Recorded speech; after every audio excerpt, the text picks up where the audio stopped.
Hi, my name's Sean Callan. I teach Maya for animators here at iAnimate.net, and today I want to share with you some things you should know when animating and working with constraints. I can turn this constraint on and off, and this is important when you're picking up objects or getting in a vehicle for a ride.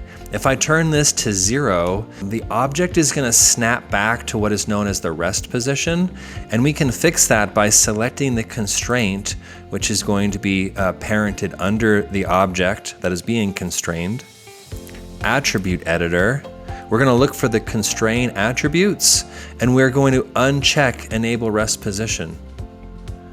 Now, if I go back to my channel box and turn on my constraint, if I move around my control object, and when I decide to finally turn it off, I can turn it off and continue to move my hand or vehicle, and the object stays behind in the position we left it. Let's use what we learned right there, and let's apply it to our little animation I have here of a frog getting across a pond. And he's going to hitch a ride on these lily pads, and that'll give us an opportunity to do a parent constraint and hand off between two different control objects. So here I'm going to get on the lily pad at frame 60. So I'm going to take my frog, I'm going to move it to the lily pad, and I'm going to set a keyframe.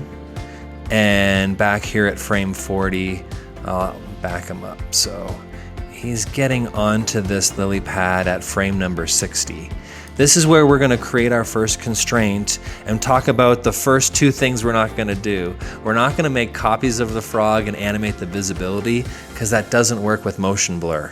And we're not going to select the driver and the driven and do the constrain right to the object, because it's going to make all of these fields go green, and that means we have two inputs. We can switch between them with the blend parent, but that's not a clean way to work. So let's show you the right way. You're going to group the object that you want to constrain. And I'm just going to name this frog group. I like to have center pivot, the pivot point be back at the center of the object. And I'm going to click on the driver, and then I'm going to control click on the driven. And we're going to use a constrain parent, and maintain offset is still set. All right, so let's go ahead and let's animate this constraint and key it on, key selected, and the previous frame we're going to turn it off. And now if we play back this animation, our frog is getting on the lily pad and taking a ride for the first half of this journey. Here at frame number 94, I want to switch lily pads. And if I was to animate this constraint off, let me just key it selected, and then go to the next frame where I'm going to be turning it off, 0. We jump back to the rest position, and we know we can fix that by selecting our constraint, attribute editor, and unchecking the rest position. Okay, we're halfway there. Let's just play back our animation to get back to frame number 94. And what I'm going to do is I'm going to have the second lily pad now take control of this character. I'm going to control click the frog group and do another parent constraint. And I'm going to animate this constraint. You can see it's listed as another constraint down here. Let's go ahead and key it on here. And on the next frame, or the frame previous, excuse me, we're going to turn it off because it hadn't taken effect yet.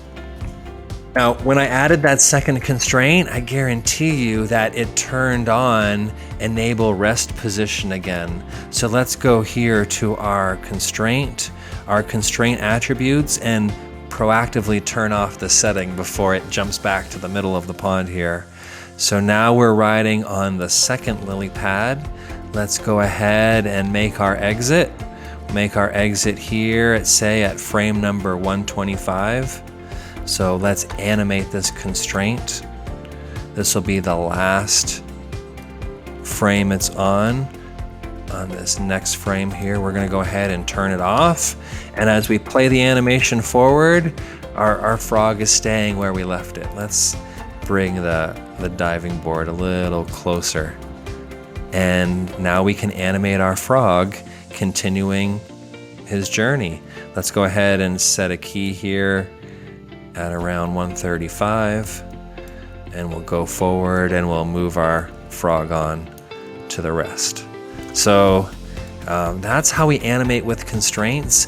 And you may get weird results if you just go ahead and randomly click in your timeline, because the frog needs to undergo all of these things to get across the pond.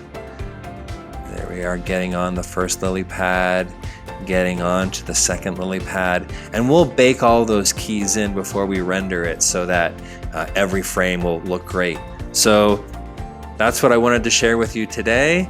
I hope you enjoyed it, and I hope you join me for Maya for Animators here at iAnimate.net.